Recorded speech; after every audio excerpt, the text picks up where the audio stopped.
Dan akhirnya mereka semua meyakini bahwa hilangnya Angeline ini bukan karena penculikan atau pelarian, melainkan terdapat pembunuhan dalam kasus ini. Assalamualaikum warahmatullahi wabarakatuh. Halo teman-teman semua, terima kasih yang telah mengklik video ini. Di sini saya Gadiza Gargati Asya Wijaya akan menceritakan salah satu kasus kekerasan dan juga pelecehan seksual yang sempat sekali populer di Indonesia tahun 2015 silam. Nah, bagaimana ceritanya? Let's get started. Di video kali ini, saya akan menceritakan tentang kisah yang sempat menggemparkan Indonesia di tahun 2015 silam. Kisah ini melibatkan seorang anak kecil bernama Angeline yang ditemukan jasadnya di rumah ibu angkatnya, tepatnya di Denpasar, Bali. Nah, dia merupakan korban kekerasan dan juga pelecehan seksual yang diterima dari ibu angkatnya. Dalam kasus pembunuhan Angeline, terdapat 3 pelaku yang terlibat dalam kasus ini. Yang pertama ada Angeline sebagai korban dari kekerasan dan juga pelecehan seksual. Dan yang kedua ada dari Margriet Megawe selaku ibu angkat dari Angeline. Dan yang ketiga Agustai selaku pembantu rumah tangga dari ibu angkat Angeline. Nah, sekarang saya akan menjelaskan latar belakang dari kasus Angeline ini. Angeline lahir pada tanggal 19 Mei tahun 2007 dari orang tua bernama Hamidah dan juga Ahmad Rosyidi. Ia merupakan anak kedua dari 3 bersaudara. Hamidah berasal dari Banyuwangi dan pindah ke Bali pada usia 15 tahun dan bekerja sebagai pembantu rumah tangga. Nah, setelah itu ia bertemu dengan Ahmad yang saat itu bekerja sebagai buruh bangunan, lalu mereka menikah. Namun, karena krisis ekonomi, akhirnya keluarga mereka berpisah pada saat dilahirkannya anak ketiga. Anak sulungnya tinggal di Banyuwangi dan anak bungsunya tinggal di Banyuwangi juga, namun dengan neneknya. Sedangkan Angeline tinggal bersama orang tua angkatnya di Sanur Denpasar. Karena kesulitan keuangan saat melahirkan Angeline, Hamidah dikenalkan kepada seseorang bernama Margriet yang ingin membantu biaya persalinan dan juga biaya perawatan Hamidah. Margriet membantu biaya persalinan sebesar 1,8 juta dan juga biaya perawatan Hamidah sebesar 1 juta. Hal ini dilakukan dengan tujuan Margriet untuk mengadopsi Angeline. Dalam proses adopsi Angeline, suami Margriet yaitu Douglas tidak terlibat dalam proses pengadopsian. Sehingga hanya Margriet yang tercantum pada akte perjanjian pengangkatan anak yang dibuat pada tanggal 24 Mei 2007 di notaris. Namun, meskipun ada perjanjian ini belum disahkan oleh pengadilan sehingga hanya ada akta perjanjian yang berada di notaris tersebut. Dalam akta perjanjian, Margriet berjanji untuk menyayangi Angeline sebagaimana anak kandungnya Margriet itu sendiri. Namun, perlakuan yang didapat oleh Angeline ini berlaku sebaliknya. Selain itu, dalam akta perjanjian ditulis juga bahwa Angeline adalah ahli waris dari keluarga angkatnya dan juga terdapat perjanjian bahwa Angeline tidak boleh menemui orang tua kandungnya sebelum 18 tahun. Nah, pada awalnya Angeline ini sangat diterima baik oleh keluarganya, termasuk juga oleh kakak angkatnya yang bernama Yvonne dan juga Christina. Dia sangat disayang oleh keluarganya. Sampai pada akhirnya, sayangnya Douglas meninggal dunia. Douglas meninggal dunia pada tanggal 17 November 2008. Semenjak kepergian sang suami, Margriet sangat terpukul dan juga menjadi pribadi yang super-duper temperamental. Dan juga pada tahun-tahun terakhir Angeline hidup, terdapat banyak sekali perilaku kekerasan baik fisik maupun mental yang diterima oleh Angeline. Parahnya ini teman-teman, Angeline ini diberi banyak sekali tugas berat yang tidak semestinya diberikan kepada anak seusianya, yaitu mengepel lantai, terus habis itu mencuci piring, dan memberikan makan kepada para hewan-hewan peliharaan ibunya seperti kucing, anjing, dan juga ayam. Yang mana ayamnya itu sangat banyak teman-teman. Nah, setiap sekolah, Angeline selalu datang dengan keadaan lusuh, kotor, dan juga bau, sehingga membuat banyak teman-temannya merasa tidak tahan dan mengadukan hal itu kepada guru-gurunya. Guru yang mengetahui hal tersebut langsung menanyakan hal ini kepada Angeline. Namun karena Angeline merupakan anak yang pendiam, awalnya dia tidak ingin berbicara ataupun bercerita. Namun akibat desakan gurunya, akhirnya Angeline mengaku bahwa ia merasa lemas karena belum makan atau diberi makan oleh ibu angkatnya. Nah, hal ini membuat para guru-guru bertanya-tanya dong kepada ibu angkatnya, emang gak dikasih makan anaknya? Namun respon dari Margaret atau ibu angkatnya ini adalah Angeline tidak suka makan, dia hanya suka minum susu. Mendengar hal itu, guru-gurunya nggak ada yang percaya karena ketika Angeline diberikan makan, ia makan dengan sangat lahap, yang mana menandakan dia sangat kelaparan. Hal ini membuat kepala sekolah ingin sekali untuk mengangkat Angeline sebagai anak angkatnya.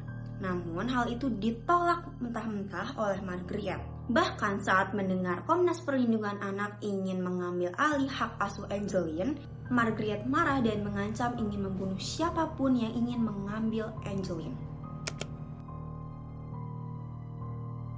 Nah, selanjutnya kita akan masuk ke kronologi dari kasus Angeline ini. Nah, peristiwa ini tuh mulai populer di media sosial, terutama di media Indonesia, semenjak adanya pengumuman kehilangan Angeline di media sosial, yaitu laman Facebook yang diupload oleh kakak angkatnya yang saat itu sedang berada di Amerika Serikat. Berdasarkan informasi yang diberikan oleh kakak angkatnya, Angeline ini hilang setelah dia bermain di depan rumahnya pukul 3 WITA. Pencarian dilakukan di kawasan Bali Denpasar sampai ke Banyuwangi. Polisi telah mengecek CCTV, menganalisis handphone, dan juga menggunakan anjing pelacak, namun tidak ada yang dapat ditemukan. Kasus kehilangan anak ini menarik perhatian Komnas Perlindungan Anak Indonesia atau KPAI yang pada saat itu dipimpin oleh Aris Merdeka Sirait.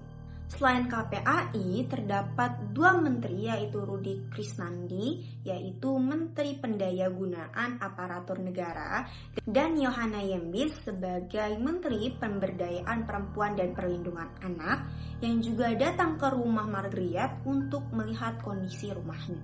Namun Margaret menolak untuk menemui mereka. Pusat Pelayanan Terpadu Pemberdayaan Perempuan dan juga Anak juga terlibat dalam kasus ini. Dan akhirnya mereka semua meyakini bahwa hilangnya Angeline ini bukan karena penculikan atau pelarian, melainkan terdapat pembunuhan dalam kasus ini. Nah, tidak lama dari itu, pencarian Angeline dihentikan pada tanggal 10 Juni 2015 pada saat jasad Angeline telah ditemukan di halaman rumah ibu angkatnya. Otopsi mengungkapkan bahwa Angeline meninggal dunia pada 3 minggu yang lalu akibat kekerasan seperti terdapatnya memar di tubuhnya, sundutan rokok, dan juga lilitan plastik. Penyebab kematiannya adalah kekerasan benda tumpul yang menyebabkan pendarahan di otak Angeline. Setelah penemuan jasadnya, pihak kepolisian melakukan pemeriksaan kepada beberapa orang. Yang pertama ada Margaret selaku ibu angkat dari Angeline. Yang kedua itu ada dua kakak angkat dari Angeline yaitu Yvonne dan juga Christina. Dan yang ketiga itu ada Agustai. Yang keempat itu ada penghuni kos. Dan juga yang kelima itu ada petugas keamanan yang disewa oleh Margaret. Dan FYI, petugas keamanan ini ditugasi semenjak populernya berita mengenai hilangnya Angeline itu sendiri. Selanjutnya, pada tanggal 16 Mei 2025, Agustai mengaku kepada kepolisian bahwa ia telah membunuh dan juga mengubur jenazah dari jasad Angeline di belakang rumah Margaret. Hal ini membuat polisi menetapkan bahwa Agustai merupakan salah satu pelaku dari kasus pembunuhan Angeline.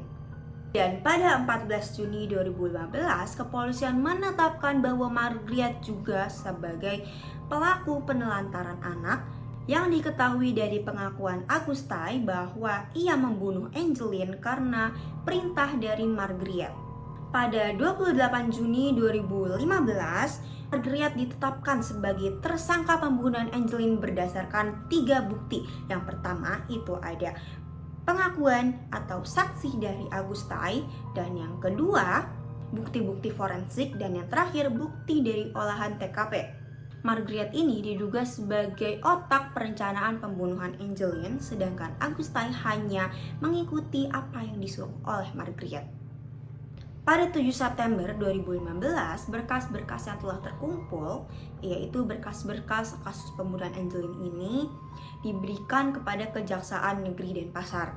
Dan pada 22 Oktober 2015, sidang perdana dimulai. Jaksa menyatakan bahwa Margaret menyuruh Augustai untuk mengubur jenazah dan juga memukuli Angeline sebagai penghilang jejak kekerasan. Dan pada akhirnya nih teman-teman, pada tanggal 2 Februari 2016, Augustai divonis penjara sekitar 12 tahun dan juga denda sekitar 1 miliar karena pembiaran yang menyebabkan kematian anak. Sementara Margaret diberikan hukuman yaitu penjara seumur hidup.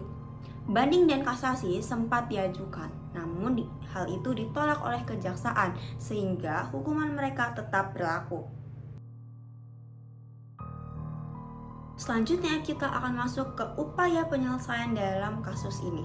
Yang pertama, kita harus memberikan proses hukum seadil-adilnya. Yang kedua, memberikan sosialisasi mengenai perlindungan anak terhadap masyarakat sekitar. Yang ketiga, perbaikan sistem laporan dan penanganan kasus. Kita harus memastikan adanya kemudahan dalam mengakses pelaporan terhadap suatu kasus. Jadi, apabila ada hal serupa yang sekiranya terulang, dapat dilaporkan dengan mudah kepada pihak yang berwenang. Selanjutnya, meningkatkan peran sekolah dalam perlindungan anak. Sekolah diharapkan aktif dalam melaporkan dugaan kekerasan yang terlibat pada anak. Dan sekolah juga perlu pengedukasian dalam mengatasi hal-hal seperti ini. Dan selanjutnya diperlukannya pendidikan mengenai hak asasi manusia kepada masyarakat agar masyarakat dapat memahami hak-hak setiap manusia yang hidup dalam masyarakat. Dan selanjutnya, tanpa kita semua ketahui, hal ini bermula dari orang tua kandungnya yang tidak memiliki keuangan yang cukup baik untuk memiliki atau mengasuh seorang anak. Bahkan mereka tidak memiliki cukup uang untuk membiayai persalinan anak mereka sendiri. Nah, maka dari itu orang tua perlu memastikan memiliki kondisi keuangan yang cukup ketika ingin memiliki seorang anak. Hal ini juga penting untuk pola perkembangan seorang anak. Selanjutnya, teori sosiologi yang dapat kita sangkutkan dalam kasus ini adalah teori psikodinamika. Teori psikodinamika adalah sebuah konflik di mana konflik ini muncul akibat adanya dorongan diri yang tidak sesuai dengan nilai-nilai atau norma yang berlaku dalam masyarakat. Hal ini dapat dilihat dari Margaret yang menyatakan bahwa ia memberikan pekerjaan yang berat untuk Angeline semata-mata untuk memberikan kemandirian kepada anak berusia 8 tahun. Yang padahal hal ini tidak sesuai karena pekerjaan berat tersebut tidak sepantasnya diberikan kepada anak berusia 8 tahun, yang mana itu sangat memengaruhi daya tumbuh kembang anak. Selanjutnya kita akan membahas jenis konflik. Yang pertama di sini dia ada jenis konflik dengan orang tua sendiri, konflik dengan anak sendiri, dan yang terakhir konflik dengan keluarga. Hal ini bahkan bisa dilihat dari latar belakang kasus tersebut, di mana hal ini dimulai dari orang tua kandung Angeline yang tidak memiliki cukup uang untuk membiayai persalinan Hamidah atau ibu kandung Angeline. Lalu dilanjut dengan konflik antara Margaret atau ibu angkat dari Angeline dan juga Angeline selaku anak angkat Margaret. Mungkin itu dia video dari saya. Terima kasih buat teman-teman yang sudah menonton dan juga mendengar cerita dari saya. Gadis Agargatia Syamsiah pamit undur diri. Wassalamualaikum warahmatullahi wabarakatuh.